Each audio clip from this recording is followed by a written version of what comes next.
அனைவருக்கும் வணக்கம். 2 நாள் முன்னாடி தமிழ்நாடு அரசு 2025-26 நிதியாண்டுக்கான பட்ஜெட்டை தாக்கல் செய்தது. இந்த பட்ஜெட் தாக்கல் பண்ண போகிறாங்க அப்படின்றதுக்காக பல முன்னேற்பாடுகள் அங்கங்கே செய்யப்பட்டது. லைவ் டெலிகாஸ்ட், பொதுமக்கள் இதை பார்க்கணும் அப்படின்னு சேர்கள்லாம் போட்டு பந்தல் அமைச்சு போலீஸ்கார் ஒருத்தர் பாதுகாப்புக்கு அமர வச்சு அங்கங்கே ஏற்பாடுகள் செய்யப்பட்டது. முதல் நாள் ஏற்பாடில் அனைத்து சேர்களும் காலியாகவே இருந்தது. அதனால் 2வது நாள் வேளாண் பட்ஜெட் தாக்கல் செய்யும் போது அந்த ஏற்பாடுகளை தவிர்த்துட்டாங்க. சரி, இவங்க சேரெல்லாம் போட்டு பொதுமக்களுக்கு லைவ் டெலிகாஸ்ட் பண்ணணும் அப்படின்ற மாதிரியான ஏற்பாடுகளை பண்ணுறாங்க அப்படின்னோடனே பல வதந்திகள் கிளம்பியது. மகளிர் உரிமை தொகை தற்போது தகுதி வாய்ந்த குடும்பத்துக்கு 1000 ரூபா வழங்கிட்டு இருக்காங்க. இது 2500 ரூபாயா இனிமேல் வழங்க போகிறாங்க. இது லைவாக மக்களுக்கு போய் சேரணும் அப்படின்றதுக்காக தான் இந்த லைவ் டெலிகாஸ்ட் மோடெல்லாம் வச்சுருக்காங்க அப்படின்லாம் பேசப்பட்டது. ஆனால் அந்த மாதிரியான எந்தவித அறிவிப்பும் இல்லை. பட்ஜெட் தாக்கல் செய்யப்பட்டது. பட்ஜெட்டினுடைய சாராம்சத்தை, உள்ளடக்கத்தை நம்ம பேசலை. ஏன் பேசலைன்னா 2 நாளாக நியூஸ் ஃபுல்லாக அதுதான் ஓடிட்டு இருந்தது. தெரிஞ்ச விஷயத்தையே மறுபடியும் நம்ம பேச வேண்டாம்னு நினைக்கிறோம். இந்த பட்ஜெட்டில் சிறப்பு அம்சங்கள்னு என்ன இருக்குது அப்படின்ற விஷயத்த எதிர்கட்சி தரப்பில் கேட்கும்போது திரு எடப்பாடி பழனிசாமி அவர்கள் தேர்தல் வாக்குறுதி மாதிரி இருக்கு இந்த பட்ஜெட் தாக்கல் பண்ணது, எதுவுமே நடைமுறைக்கு வரப்போறது இல்லை. சரி, திட்டங்கள்லாம் வகுத்தீங்க, நிதி ஒதுக்குனீங்க, ஆனால் நிதி எங்கே இருக்கு அப்படின்ற ஒரு கேள்வியை கேட்குறாரு. திரு அண்ணாமலை அவர்கள்ட்ட கேட்கும்போது அவர் இது திட்டத்தில் ஒன்றுமே இல்லை, இது அவங்க வெற்று காகிதத்தை கொடுத்துருந்துருக்கலாம், வெற்று காகிதம் கூட மதிப்புடையதாக இருந்திருக்கும் அப்படின்னு சொல்கிறாங்க. சரி, அவங்க அதெல்லாம் சொன்னாலும் இந்த பட்ஜெட் ஒரு புதிய சாதனையை படைத்திருக்கு அப்படின்றதுல மாற்று கருத்து இல்லை. என்னப்பா அது சாதனை அப்படின்னா, இதுவரைக்கும் தொடர்ச்சியாக தமிழ்நாடு முதலிடத்தை வகிக்கிறது. எதில்? இந்தியா முழுவதும் இருக்கக்கூடிய மாநிலங்களில் அதிக கடன் பெற்ற மாநிலமாக தொடர்ந்து முதலிடத்திலே தக்க வைத்து கொண்டிருக்கிறது திராவிட மாடல் ஆட்சி. 2005 நிலவரப்படி இந்தியா முழுவதும் உள்ள மாவட்டங்களில் முதல் 3 இடத்தை பிடிக்கிறது தமிழ்நாடு, உத்தரப்பிரதேஷ், மகாராஷ்டிரா. தமிழ்நாட்டினுடைய கடன் 8.3 லட்சம் கோடிகள், உத்தரப்பிரதேசனுடைய கடன் 7.7 லட்சம் கோடிகள், மகாராஷ்டிராவினுடைய கடன் 7.2 லட்சம் கோடிகள். இது 2025 நிலவரப்படி.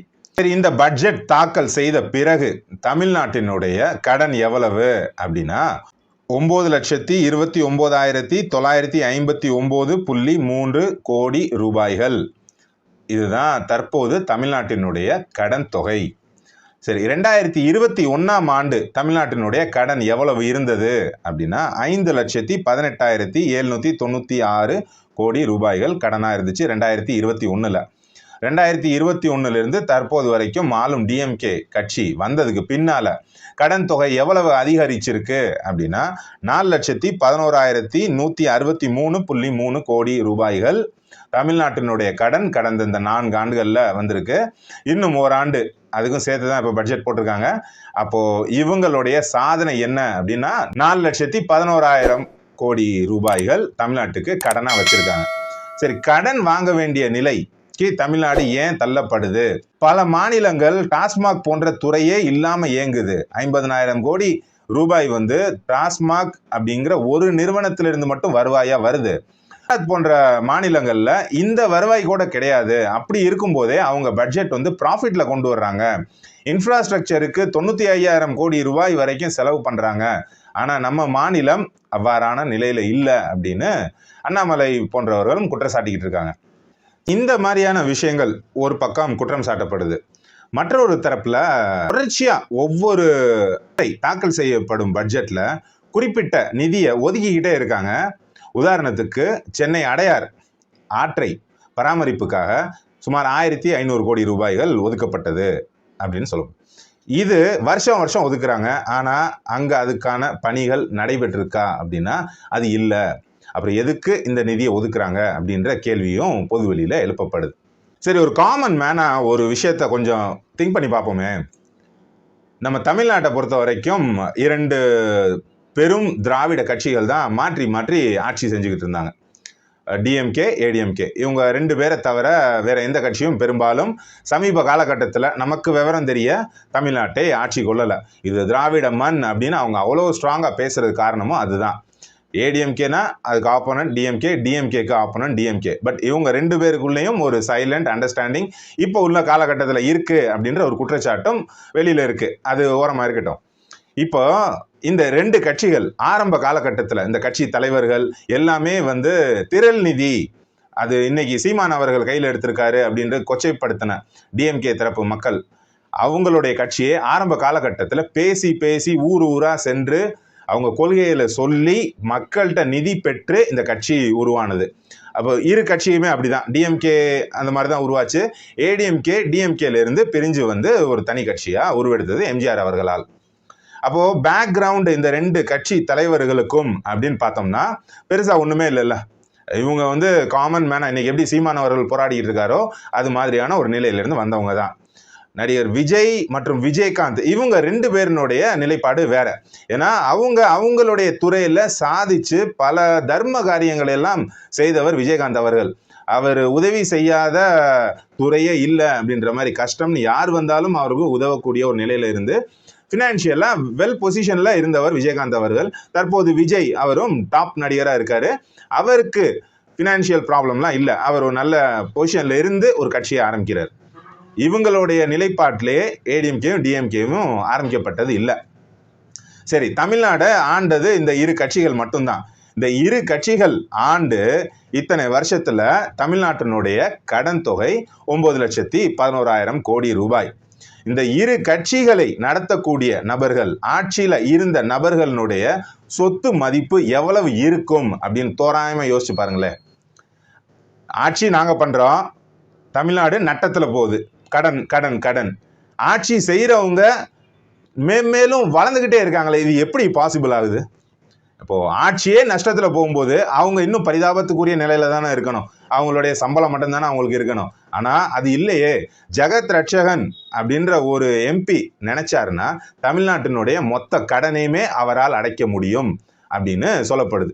இப்போ இதுக்கு முன்னாடி இடி ரைடு அவர் ஆஃபீஸில் போனப்ப அவருக்கு இருக்கக்கூடிய அசட்டு ப்ராப்பர்ட்டி இது எல்லாத்தையும் கணக்கில் கொண்டு வந்தாங்க. இது மாதிரி ஒவ்வொரு நபரும் அது எந்த கட்சியாக வேணாலும் இருக்கட்டும், இந்த 2 கட்சியை தவிர பிற கட்சிகளை நம்ம பேசுறதுக்கான தார்மீக உரிமை இல்லை. ஏன்னா அவங்க நம்ம நாட்டை நம்ம மாநிலத்தை ஆளலை. அப்போ நம்ம மாநிலத்தை ஆண்ட 2 கட்சிகளை பார்த்து நம்ம இதை கேட்கலாம். ஸ்டேட்டு ஒரு பிஸ்னஸ் பண்ணுறோம், பிஸ்னஸ் லாஸ்லேயே போகுது, கடன் வாங்கி நடத்திக்கிட்டு இருக்கோம். ஆனால் அந்த பிஸ்னஸ் பண்ணக்கூடிய நபர், அதை வழி நடத்தின நபர்னுடைய அசட் வேல்யூ கூடிக்கிட்டே போகுது. அந்த கட்சியில் இருக்கக்கூடிய ஒரு நபர் நினைத்தாலே தமிழ்நாடு மொத்த கடனையும் அடைக்க முடியும் அப்படின்னா என்னங்க நடக்குது நம்ம அரசியலில்? இதுக்கான பதில் நம்ம சொல்லி உங்களுக்கு புரிய வேண்டியதில்லை, நீங்களே கொஞ்சம் யோசிச்சுக்குங்க. இந்த சிஸ்டம், இந்த பேட்டர்ன் இன்னமும் கிராமப்புறங்களில் இப்போ பார்த்தோம்னா ஒரு சின்டெக்ஸ் டேங்க் 3000 ரூபா 5000 ரூபாய்க்கு ஒரு டேங்க் வாங்கலாம். 5000 ரூபாய்க்கு டேங்க் வாங்கி அதுக்கு ஒரு அந்த மேடை அமைச்சு அந்த டேங்கை தூக்கி வச்சு பைப் கனெக்ஷன் கொடுத்துருப்பாங்க. பைப் வந்திருக்கும். சரி, பைப் லைன் பார்த்தீங்கன்னா அந்த ஊரில் இருக்கும். அதிகபட்சம் ஒரு கிலோமீட்டருக்கு பைப் போடுவாங்களா? 1 கிலோமீட்டரோ 1/2 கிலோமீட்டருக்கோ அந்த ஜங்ஷன்ல இருந்து ஒரு பைப் எடுத்துகிட்டு வந்து இந்த சின்டெக்ஸ் டேங்க்ல வச்சு அங்கே ஒரு பைப்பு, அதுக்கு ஒரு சிமெண்ட் மேடை.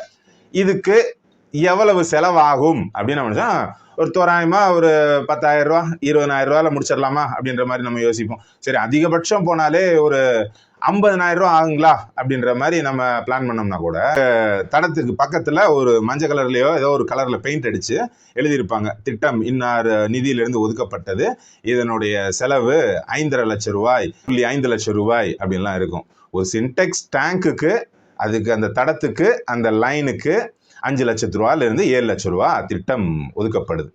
திட்டம் ஒதுக்கிடுவாங்க, அதை செயல்படுத்துறதுக்கு அவ்வளவு ஆகுமா அப்படின்றது நமக்கு தெரியலை. பல திட்டங்கள் செயல்படுத்தப்படுவதா நிதி ஒதுக்கப்படுது, நிதி வாங்கப்படுது. எப்படி வாங்கப்படுது? கடனாக வாங்கப்படுது, இல்லை வருவாயில் கணக்காட்டப்படுது. அந்த நிதி முறையாக செயல்படுத்தப்படுதா? இந்த ஸ்கேம் எல்லாம் எப்படிங்க வருது? இந்த ஸ்கேம் ஏன் நடக்குது? அதுக்கான நிதிகள் அங்கங்கே வந்துட்டு போச்சு அப்படின்னா அது ஸ்கேம் அங்கே வர்றதுக்கு வாய்ப்பே இல்லை. இவர்களுக்கு வருமானம் எப்படி வருது? நேரடியாக அரசு கஜானாலிருந்து எந்த நபரோ, ஒரு அரசு துறையில் இருப்பவரோ யாருமே வந்து நேரடியாக எனக்கு கை செலவுக்கு, இல்லை என்னுடைய வீட்டு செலவுக்கு, பினாமி செலவுக்கு 2 லட்சம் கோடி, 2 லட்சம் 1000 கோடி அப்படின்லாம் எழுத முடியாதுல்ல. அப்போ அதுக்கு ஒரு திட்டம் வகுக்கப்படும். அந்த திட்டம் அவர்களுக்கு வேண்டப்பட்ட கான்ட்ராக்டிடம் கொடுக்கப்படும். அந்த ஃபிகர் இருக்குல்ல, இந்த நம்ம ப்ராஜெக்டுக்கு உண்டான ஆக்சுவல் காஸ்ட் அதை விட 100 மடங்கு அதிகமாக விலை நிர்ணயம் செய்யப்படும். அந்த எக்ஸ்ட்ரா அமௌண்ட்டு இவர்களுக்கு ஒதுக்கப்படும். இதுதான் பேட்டர்னாக வழக்கமாக நடக்கக்கூடிய இந்த டெண்டர் ஸ்கேம்லலாம் நடந்துகிட்டு இருக்கு. இப்போ இடி அதிகாரப்பூர்வமாக 1000 கோடி ரூபாய்க்கு மேலே ஸ்கேம் இருக்கு இதில் அப்படின்றத ஒரு நோட்டிஃபிகேஷன், ஒரு அறிக்கை கொடுத்துருக்காங்க. இதை பற்றின இன்னும் முழு அறிக்கை அவர்கள் தரப்பில் கொடுக்கல. ஏன் கொடுக்கல? இவங்களுமே கேட்டுக்கிட்டு இருக்காங்க. என்னென்ன கண்டுபிடிச்சிங்க, என்னென்ன பிரச்சனைன்னு சொன்னீங்கன்னா நாங்கள் அதுக்கான விளக்கத்தை கொடுப்போம்ல அப்படின்னு பாதிக்கப்பட்ட நபர்கள் தரப்பில் கேட்குறாங்க. அவங்க அதை கொடுக்கல, அவங்க கொடுக்க மாட்டாங்க. ஏன் கொடுக்க மாட்டாங்க அப்படின்னா, அவர்கள் கொடுத்தாதான் இவங்க அதுக்கு என்ன பண்ணணுமோ, அதுக்கு எப்படி பதில் சொல்லணும், அந்த கணக்கை எப்படி மாற்றி அமைக்கலாம் அப்படின்ற ஒரு நிலைக்கு போவாங்கல்ல. அந்த ஒரு காரணத்தினால அதுக்கான டேட்டா அவர்களிடம் கொடுக்கப்படலை. இன்னொரு செய்தி, இது உறுதிப்படுத்தப்படாத செய்தி. அது என்ன அப்படின்னா, எந்தெந்த நிறுவனங்கள் மீது தற்போது ரெய்டு நடந்ததோ, Siva distilleries, Accord, SNJ, Kals நிறுவனத்தை சார்ந்த நபர்கள் ஒரு மீட்டிங் ஒன்று போட்டு எங்கள் நிறுவனத்தில் என்னென்ன செக் பண்ணாங்க, என்னென்ன டேட்டா அவங்கள்ட்ட போச்சு, இதை நம்ம எப்படி டீல் பண்ணலாம் அப்படின்னு ஒரு மீட்டிங் ஒன்று நடந்ததாகவும் ஒரு செய்தி இருக்குது. ஆனால் இந்த செய்தியில் நம்ம தெரிஞ்சுக்கிற விஷயம் என்ன அப்படின்னா, விரைவில் செந்தில் பாலாஜி அவர்களின் ஜாமீன் ரத்தாவதற்கான வாய்ப்புகள் நிறையா இருக்குது. ஏன்னா ஒரே டிபார்ட்மெண்ட் தான் அவருடைய முந்தைய வழக்கு. 1 வருஷத்துக்கு மேலே அவர் சிறையில் இருந்துட்டு இப்போ ஜாமீனில் வந்திருக்காரு. ஜாமீனில் வந்ததுக்கு பின்னால் அவர் அமைச்சராக தொடர்வதே ஏற்புடையது இல்லை, ஏன்னா அவர் ஆதாரங்களை அளிக்கக்கூடும் அப்படின்னு ஒரு கேஸ் போயிட்டு இருக்கு. இதுக்கிடையில அவரின் துறையிலே இவ்வளவு ஊழல் நடந்திருக்கு அப்படின்னா நிச்சயமாக அவரின் ஜாமீன் ரத்து செய்யப்பட்டு மீண்டும் அவர் சிறைக்கு போவதற்கான வாய்ப்புகள் நிறையவே இருக்கு அப்படின்னு சொல்றாங்க. இன்னொன்று, இந்த விஷயத்துல இன்னும் முழுமையான அறிக்கை இடி தரப்புல கொடுக்கப்படலை. 1000 கோடி ரூபாய்க்கு மேல ஸ்கேம் அப்படின்னா இது ஒரு வருஷத்துக்கு 45,000 கோடியிலிருந்து 50,000 கோடி ரூபாய் வருமானம் தரக்கூடிய துறை. சரியா பாதிக்கு மேல அமௌண்ட் ஸ்டாக் வேற சேனல்ல உள்ள வருது, வெளியில விற்கிது, அதுக்கான பணம் வெளியே போயிடுது. அப்போ சேல்ஸ் 1 கோடி பாட்டில் சேல்ஸ் கணக்கில் வந்துச்சுன்னா கணக்கில் வராமல் 1 கோடி பாட்டில் சேல்ஸ் நடந்துகிட்டு இருக்கு. அதுக்குரிய அமௌண்ட் கவர்மெண்ட் கஜானாக்கு போறதில்ல. இதை திரு செந்தில் பாலாஜி அவர்கள் தலைமையில தான் நடந்துகிட்டு இருக்கு. இதுக்கான இந்த அமௌண்ட் இருக்கு பார்த்தீங்களா, இந்த அமௌண்ட் மிகப்பெரிய அமௌண்ட், மிகப்பெரிய ஸ்கேம். இது 1000 கோடி கிடையாது, இது 2 லட்சம் கோடியை தாண்டக்கூடும். 2G ஊழலுக்கு மேலே இதில் ஊழல் நடந்திருக்கிறதுக்கான வாய்ப்புகள் இருக்கு அப்படின்னா ஆரம்பத்தில் வந்த செய்திகள் கசிந்தன. இப்போ அவங்க அஃபிஷியலாக அதை சொல்லலை. ஏன் சொல்லலைன்னா இவர்கள் சுதாரித்து விடுவார்கள் என்பதற்காக கூட இருக்கலாம். பொறுத்திருந்து பார்ப்போம். ஆனால் கண்டிப்பாக பப்ளிக் டொமைனில் அவங்க இதை ரிலீஸ் பண்ண மாட்டாங்க. இவங்க கோர்ட்டில் அதுக்கான விஷயங்களை கொடுத்து தண்டனை வாங்கி கொடுக்க பார்ப்பாங்க அப்படின்னு எல்லாரையும் போல் நாமும் நம்புவோம். இப்போ இந்த ஒரு ஸ்கேம் மூலியமா அரசுக்கு வருவாய் இழப்பு இந்த 4 ஆண்டுகள்ல அப்படின்னு பார்த்தாலே 2 லட்சம் கோடியை தாண்டக்கூடும்னு சொல்றாங்க. இந்த 4 வருஷத்துல இவர்கள் ஆட்சிக்கு 4,11,000 கோடி கடன். இந்த வருவாய் முறைய அரசாங்கத்துக்கு போயிருந்தாலே இதுல 2 லட்சம் கோடி கடன் குறைஞ்சிருக்குமா? சரி, அதை விடுங்க. இது என்னங்க, இந்த மாதிரி செந்தில் பாலாஜிட்ட நேரடியாகவே கேட்குறாங்க. பார்ல ஒயின் ஷாப்பில் பாட்டிலுக்கு மேலே 10 ரூபா கேட்குறாங்க. இது என்னங்க, இது நீங்கள் சொல்லி தான், கரூர் கேங்கு சொல்லி தான் பண்ணுறோன்னு சொல்கிறாங்களே, யார் அப்படி சொல்கிறா? அப்படியெல்லாம் சொல்கிறதுக்கு வாய்ப்பே இல்லையே அப்படின்றாரு செந்தில் பாலாஜி. அந்த பத்திரிகையாளர் தெளிவாக கேட்குறாரு, சார் நானே போய் வாங்கினேன் இந்த கடையில். ஏதாவது ஒரு கடையில் நடந்துச்சுன்னா 19 எல்லா இடத்துலையும் அப்படி தான் நடக்குன்னு சொல்லுவீங்களா? எல்லா கடையிலையும் அப்படி தான் சார் நடக்குது. தமிழ்நாட்டில் இருக்க எல்லா கடைக்கும் நீங்களே போய் வாங்கியிருக்கீங்களா? இதெல்லாம் சும்மா பேசணுமேன்னு பேசாதீங்க அப்படின்றாரு. பொது வெளியில இந்த விஷயம் யாருக்கு தெரியாத ரகசியம். பாட்டிலுக்கு மேல 10 ரூபாயிலிருந்து 20 ரூபா, 40 ரூபா, 50 ரூபா வரைக்கும் வாங்குறாங்க.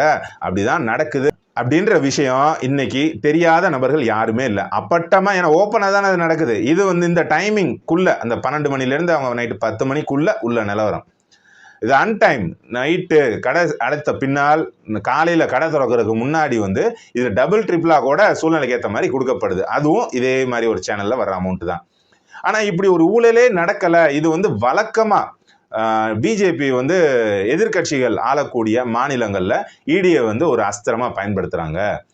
இடி அஸ்திரமாக பயன்படுத்துகிறாங்க அப்படின்றது மற்ற விஷயங்களில் ஏதோ ஒரு ஸ்கேம் இப்போ வருது பார்த்தீங்களா, கழிவறை சுத்தம் செய்ய டெண்டரில் ஸ்கேம் அப்படின்னா அது மக்களுக்கு பெருசாக தெரியாது. ரோடு போடுற ஸ்கேம் அப்படின்னா ஏதோ ஒரு பகுதியில் நடந்திருக்கும், அதில் உள்ள இன்டெப்த் தெரியாது. இந்த உலகமறிந்த ஒரு உண்மையிலே இவ்வளோ அப்பட்டமாக ஒரு அமைச்சர் வந்து பொதுவெளியில் போய் சொல்கிறாரு. அந்த கேள்வி கேட்கக்கூடிய அந்த செய்தியாளரை வந்து மிரட்டுற தோணியில் அவர் பேசுகிறதும், அப்படி ஒரு விஷயம் நடக்கவே இல்லை நீங்களா சொல்லாதீங்க அப்படின்னு சொல்கிறதும் ஏற்புடையதா இல்லை. இது எவ்வளோ காலம் இப்படி மக்களை வந்து மறுபடியும் முட்டாளாகிட்டே இருக்க முடியும்? சிலரை சில நாள் ஏமாற்றலாம், பலரை பல நாள் ஏமாற்றலாம், எல்லாரையும் எல்லா நாளும் ஏமாற்ற முடியாது. காலம் மாறிக்கிட்டு இருக்கு.